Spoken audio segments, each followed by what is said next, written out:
Hello, Kel here. I've been trying to find some ways to start this video or to get to the topic which I want to talk about.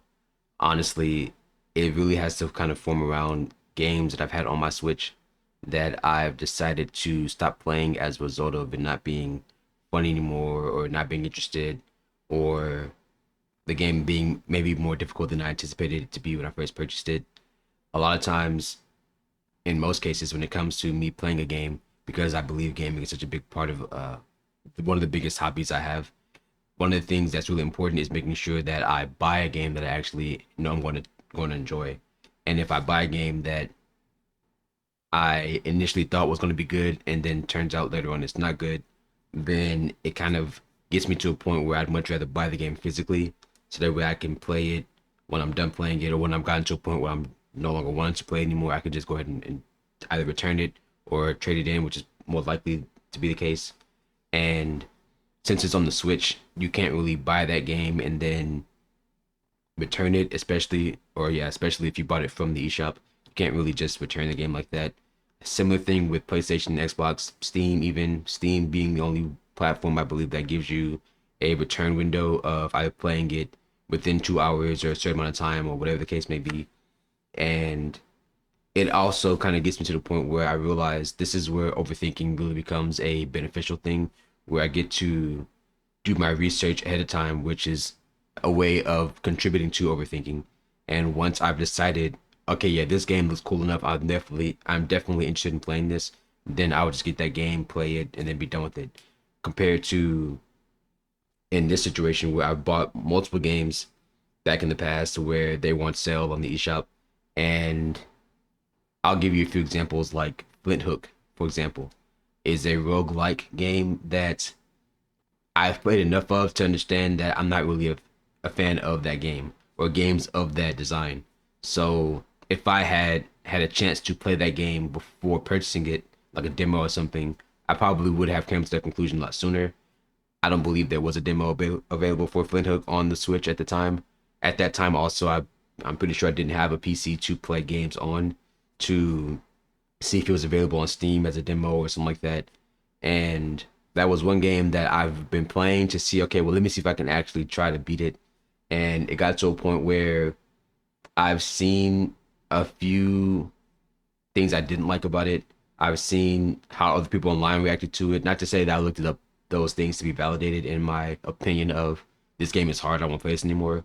But more so to look up how other people were beating that, how they're beating levels or getting through like different certain rooms or whatever. Because the game is all it's all like not AI generated, but it's definitely not AI generated. I'm not saying it's AI.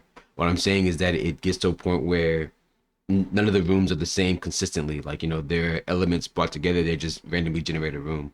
And I was trying to see, okay, well, how are other people getting through that? And other people were like, I mean, like it's possible, but you kind of have to like play the game so much that it's like a grind. And I'm like, I'm not really interested in that. Maybe I was at the time. Maybe I bought Flint Hook because it was pixel art, or like it looked like the sprites and how the game looks was like visually appealing.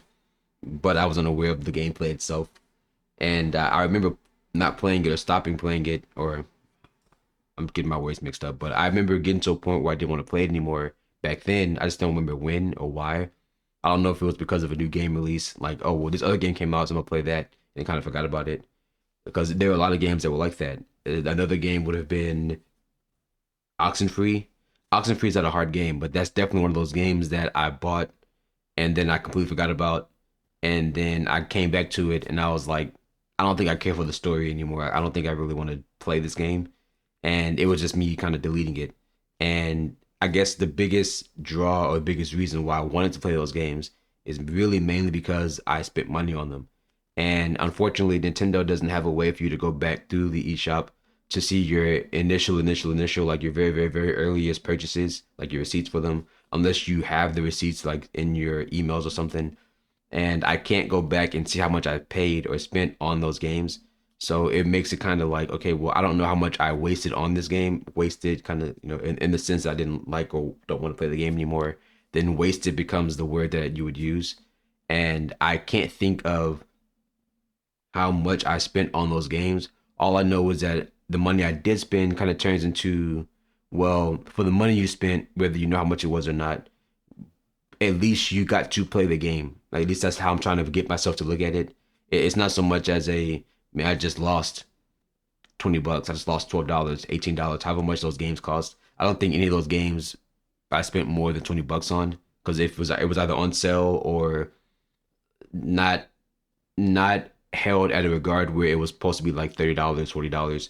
Most $50 to $60 games, $70 to $80 games nowadays are games that if I'm going to purchase it, I already know for sure I want to enjoy that game, or there's going to be something where like it's a franchise I'm really big fan of, so I'll work my way through it compared to a game that I bought on sale and then wanted to check it out and then end up not liking it. So at least I didn't pay full price for majority of those games because they were already on sale anyways. And I guess the conclusion to this would be I'm okay with that being the case for those games because I was at least able to play through them and at least decide, okay, well, I'm cutting my playthrough this game for the reason of I'm not really enjoying it. And regardless of the amount of money I spent, it would be a lot different if it was like $100, $200, for example. I'm not talking about Pokemon here, but if it happened to be where I spent a lot of money on that game, thinking that I would enjoy it, and then I didn't, I mean, there must have been a reason I stopped playing it when I did stop playing it, and I don't know if it was because, like I said, another game came out, if it was just something I didn't want to play anymore, or whatever the case may have been. So just kind of growing and understanding that it's okay to let go of doing certain things, especially when it comes to games. Like if I had the ability to have those games physically and I could go like trade those games in, I definitely would. I can't, so I'm not really going to harp too much on that. More so on the fact that if there's a game I wanted to play because I purchased it and I'm not playing it, I at least want to figure out why. It's either I don't care for the game anymore, the story is not fun, the gameplay isn't fun, or too hard or too easy or whatever the case may be. If it's too easy, I'll just finish it. Or too long, like the gameplay loop or the amount of hours you have to dive in to finish the game is longer than expected. Then I'll just I'm good off this. So at least in the good news is that some of those games like Final Fantasy 7, Steam World Heist, and I think there was another one that I can't think of. But those are games that I had gotten halfway through. I was right at the end and I never finished. And I just finished them. And those are like, okay, well, cool. At least I finished it. Right now, would I go back to them? Probably not. But at least I was able to check off, okay, I got my money's worth out of that game, for example.